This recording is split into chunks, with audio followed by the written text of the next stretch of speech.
ঠাকুরমা ও স্বামীজির চরণে প্রণাম জানিয়ে উদ্বোধন পত্রিকা থেকে কিছু অংশ পাঠ করছি। শ্রীরামকৃষ্ণ বললেন, প্রত্যেককে নিজের দায়িত্ব পালন করতে। যেখানে গৃহস্থরা গৃহে থাকবেন, সন্ন্যাসীরা জগৎ সংসারে, যে যেখানে যে অবস্থায় থাকবেন সেইভাবে থেকেই কর্তব্য পালন করবেন। আমরা যখন কিছু কাজ করি সেটা প্রচুর প্রচার করে বেড়াই। আমাদের নাম হয়েছে, যশ বেড়েছে, এমনটাই বলে বেড়াই। আমরা আমাদের অহংকার বৃদ্ধি করতে থাকি। ভগবান শ্রীরামকৃষ্ণ বলেছেন, অহংকারকে বাড়তে না দিতে। জীবনের সব কর্তব্য পালন করতে থাকো, আর যা কাজ করবে সেটা ভগবানের চরণে অর্পণ করে দাও। ভগবান করিয়েছেন, এমনটাই ভাবতে হবে। সকালে ঘুম থেকে উঠে সন্তানকে খাইয়ে তাকে স্কুলে পাঠানোর পরে এমনটা ভাবতে নেই যে কাজটা তুমি করেছো। ভাববে সেই সন্তান ঈশ্বরের, আমার নয়। আমি তার সেবা করতে পেরেছি, তুমি আমাকে তার সেবা করতে দিয়েছ। এই ভাব আমাদের মধ্যে রাখতে হবে। প্রভু আমাদের দিয়ে করিয়ে নিচ্ছেন, আমরা তার হাতের পুতুল। তিনি যেমনভাবে করান আমরা তেমনভাবেই করি। এই ভাবনা রেখেই আমাদের জাগতিক কর্তব্য পালন করতে হবে, পরিবারের, সমাজের এবং দেশের।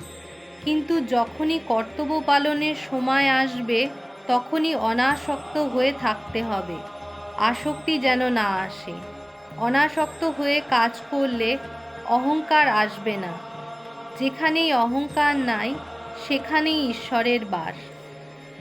আমাদের একজন প্রবীণ সন্ন্যাসী বলতেন, হৃদয় থেকে যত অহংকার দূরে যাবে তত সেখানে ব্রহ্মের প্রকাশ হবে, ভগবানের বাস হবে সেখানে। যখন পুরো অহংকার চলে যাবে, আমরা শান্ত হয়ে যাব, তখন ভগবান আমাদের হৃদয়ে প্রকাশিত হবেন। তাই শ্রীরামকৃষ্ণ বললেন, তুমি সারা জীবনে সব কর্তব্য পালন করতে থাকো, কিন্তু সবসময় মনে রেখো, প্রভু তোমাকে শক্তি দেন সবসময়, শারীরিক, ভৌতিক ও আধ্যাত্মিক শক্তি প্রদান করে তিনি তোমাকে দিয়ে করিয়ে নিচ্ছেন। সমগ্র দুনিয়ায় যেন তার কাছে নাট্যমঞ্চ।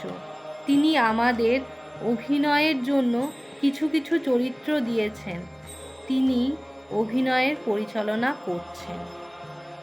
আমাদের মনের মধ্যে এটা থাকলে অহংকার বাড়বে না। সারা জীবন কাজ করে গেলেও আমাদের মনের মধ্যে বিষণ্ণতা আসবে না, কারণ আমরা তো কোনো ফলের আশা করিনি, প্রভু আমাদের দিয়ে করিয়ে নিয়েছেন।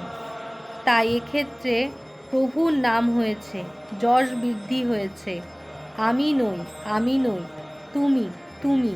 স্বামী অখণ্ডানন্দজি বলেছেন, তুহং, অর্থাৎ আমি না, তুমি। শ্রীরামকৃষ্ণ এটাই শিখিয়েছেন। এই কথা বলে আমাদের মধ্যে অহংকার দূরীভূত হবে, আমাদের হৃদয়ের মধ্যে পরমাত্মার প্রকাশ ঘটে, অর্থাৎ পরমাত্মার অনুভূতি হয়।